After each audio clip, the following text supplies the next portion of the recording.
बात बोली कि FIA का रिकॉर्ड चोरी किया जा रहा है। FIA का रिकॉर्ड चोरी किया जा रहा है। शहबाज शरीफ और हमजा शहबाज के केसेस क्योंकि वहाँ हैं, इसलिए हुकूमत ने वहाँ अफसरान जो हैं उनको बदल दिया। तो पहली बात मैं आपके तवस्सुत से पाकिस्तान की आवाम को बताना चाहती हूँ कि ये वो टोला है जिन्होंने बदबूदार सियासी इंतकाम के ज़रिए अपने सियासी मुखालफीन को सजाए मौत की चक्कियों में रखा। शहबाज शरीफ साहब को, जिनको अल्लाह ताला ने इज्जत दी और आज वो मुल्क के मुंतखब वजीर आज़म हैं। शहबाज शरीफ साहब को, जिनको अल्लाह ताला ने इज्जत दी और आज वो मुल्क के मुंतखब वजीर आज़म हैं, उनको 2 दफ़ा गिरफ्तार किया। 22 महीने हमजा शहबाज को गिरफ्तार किया और पिछले 4 साल से सारा रिकॉर्ड नैब का और FIA का इन लोगों के पास मौजूद है, जिन्होंने अदारों को इस्तेमाल किया सियासी इंतकाम लेने के लिए। 4 साल में रिकॉर्ड इनके पास मौजूद है, जो इनके झूठे रेफरेंसेस की शक्ल में अदालतों में पहुंच चुका है। तमाम रिकॉर्ड जो है वो इस वक्त रेफरेंस की सूरत में कभी 52, कभी 56, कभी 10, कभी 20, कभी वो रेफरेंसेस का संदूक, कभी ट्रक, वो सब अदालतों में मौजूद है।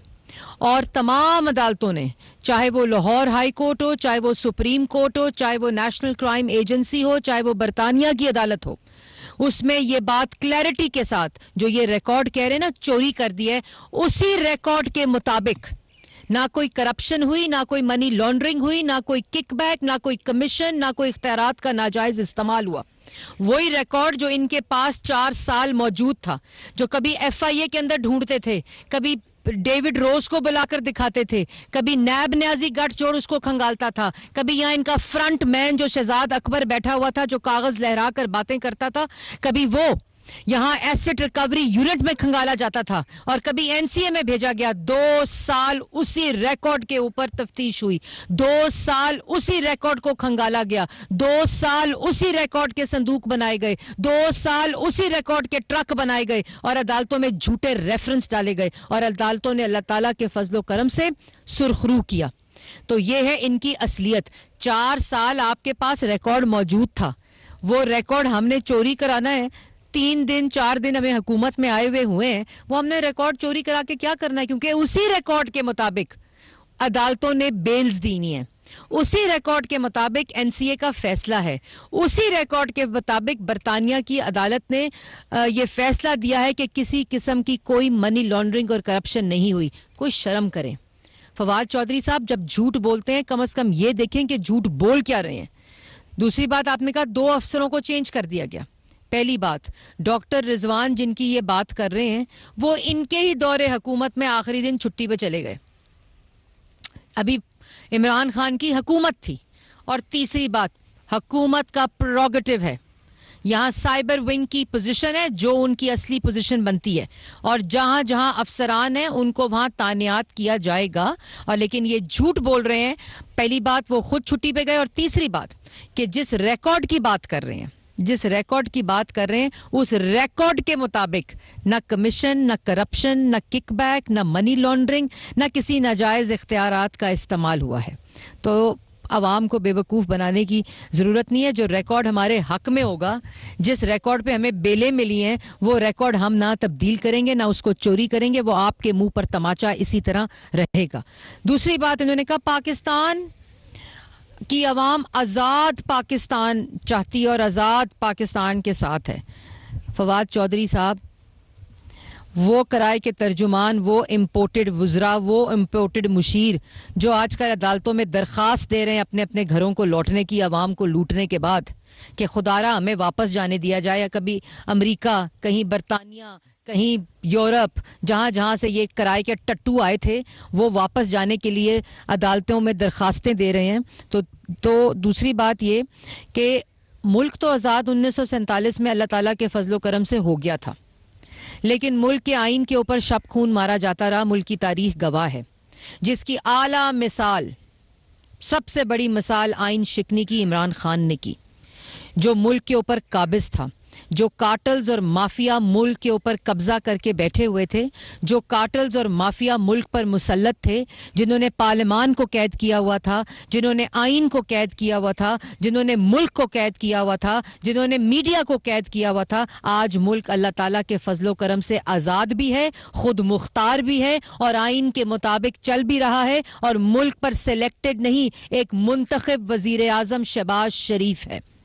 और ये भी मैं बताना चाहती हूं कि ये मुल्क की तारीख में पहली दफा हुआ है कि वोट के जरिए, आइन के जरिए, कानून के मुताबिक, नो कॉन्फिडेंस के जरिए, जिसकी आइन इजाजत देता है, जो आइन में तरीकाकार दर्ज है, उसके मुताबिक वोट की ताकत के साथ एक नालायक, नाअहल, चोर, करप्ट टोले को, माफिया को और काटल को अवाम ने पार्लियामान से उठाकर बाहर फेंका है। इसलिए मुल्क आज़ाद अब हो गया है। 4 साल जो मुल्क ने कैद काटी है, जिसमें मुल्क की मईशत तबाह हुई, मुल्क का रोजगार तबाह हुआ, मुल्क के अंदर जो अफरा तफरी फैली, जो अनारकी फैलाने की कोशिश की गई, मुल्क के हर शोबे को कैद किया गया, मुल्क के आइन को यरगमाल बनाया गया, 22 करोड़ अवाम को भूखा किया गया, गरीब किया गया, बेरोजगार किया गया। आज अल्लाह ताला के फजलो करम से उन तमाम हथकड़ियों से पाकिस्तान की अवाम आज़ाद हो चुकी है। फिर तोशा खाना केस, अच्छा कहते हैं क्या हुआ अगर घड़ी मिली तोहफे में और हमने बेच दी। यह है असलियत, यह है असल हकीकत इन लुटेरों की, इन लोगों की जो मुल्क पे मुसल्लत थे कि मुल्क के ज़खायर, मुल्क के जो असासे हैं उनको बेचो। यही वो वजीर थे जो रेडियो पाकिस्तान बेचने के चक्कर में थे, यही वो वजीर थे जो पीटीवी को बेचने के चक्कर में थे। और कहते हैं अगर वजीर आजम को, इमरान खान साहब को घड़ी मिली तो वो बेचती तो कोई बात नहीं। मैं बताती हूँ क्या बात है। आपको घड़ी मिली, आपको कफलिंग्स मिले, आपको अंगूठियां मिली, और ये वो चीजें हैं जो आपने मजबूरी आपको डिक्लेयर करनी थी, जो स्टाफ को आके दी गई। अभी वो चीजें डिक्लेयर नहीं है जो जाती तौर पे आपने खुद रिसीव की हैं। और कहा गया नेशनल इंटरेस्ट में, नेशनल इंटरेस्ट में रिकॉर्ड नहीं दिया जा सकता। पाकिस्तान की आवाम को पूरा तोशा खाना का रिकॉर्ड दिया जाएगा इंशाल्लाह। और थोड़ा सा टीजर तोशा खाना का मैं बताना चाहती हूं कि कफलिंग्स, घड़ी, अंगूठी जो मिली वो इन्होंने 14 करोड़ की मालियत की चीजें 2 करोड़ जमा करा के ली और 18 करोड़ में फरोख्त की। और जो चीजें आपको स्टेट देती है, जो चीजें आपको तोहफे मिलते हैं एज एग्जीक्यूटिव, वो आप बाजारों में बेचने के लिए लगते हैं। आपने वजीर आजम की कुर्सी पे सिलेक्ट होकर आए थे तो आपने क्या उसकी दुकान लगा ली थी कि आपको जो चीजें तोहफे में मिले, तहाइफ मिले, वो आप बाजारों में जाके बेचते फिरें और यहाँ 2 करोड़ जमा कराएं और 18 करोड़ की बेचें घड़ियां? ये आपको कोई कानून इजाजत नहीं देता। कोई इखलाकी, जिस इंसान में जुर्रत होती है ना, वो ये काम नहीं करते। लेकिन जब आए इस नीयत से हो कि आवाम का आटा, चीनी, बिजली, गैस, दवाई चोरी करना हो तो घड़ी बेचना, कहते हैं क्या बात अगर घड़ी बेच दी आपके।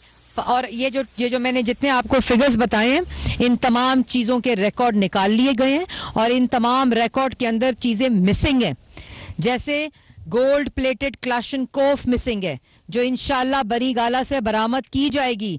इसलिए ये बातें ना करें कि क्या हुआ घड़ी मिली और नेशनल इंटरेस्ट अंगूठी मिली। क्यों नहीं आप बता सकते थे आवाम को मुझे अंगूठी मिली और मैं उसको नेशनल इंटरेस्ट में मैं डिक्लेयर नहीं करना चाहता? क्यों नहीं बता सकते थे कि कफलिंग्स, कौन सा नेशनल इंटरेस्ट है कफलिंग्स में, कौन सा नेशनल इंटरेस्ट है घड़ी में? आपने घड़ी मिली, आपने उसको, और फिर आपने जो खरीदी चीजें, जो आपने मुस्लिम लीग पाकिस्तान मुस्लिम लीग नून की रहनुमा मरियम औरंगजेब मीडिया टॉक कर रही थी। उनकी जानिब से कहा गया कि ये लोग मुल्क के असासे बेचने में मुलव्विस हैं। थे वो जराए, अगर जराए बताएं कि किन जराए ने आपको पैसे दिए, जो आपने पैसे जमा कराए और उसके बाद 18 करोड़ 2 और चीजें बेचकर आपने अपनी जेब में डाली और आज बातें सुनाते हैं। ये तमाम हिसाब अभी मैंने आपको सिर्फ ये बताया है कि ये मैंने टीजर दिया है तोशा खाना का। तोशा खाना की तमाम डिटेल, अवाम तैयार रहे। और फवाद चौधरी साहब, खाली घड़ी पे नहीं, बड़ी बड़ी चीजों पे आपको जवाब देना पड़ेगा। और फिर ये बताया जाए कि मुल्जिम, बातें करते हैं मुल्जिम, आपको शर्म आनी चाहिए। मुल्जिम अगर कोई है तो इमरान खान है। अवाम की चीनी चोरी का, अवाम के आटे चोरी का, फॉरेन फंडिंग का, बीआरटी पेशावर का, हेलीकॉप्टर केस का, मालम जब्बा का, यहां तक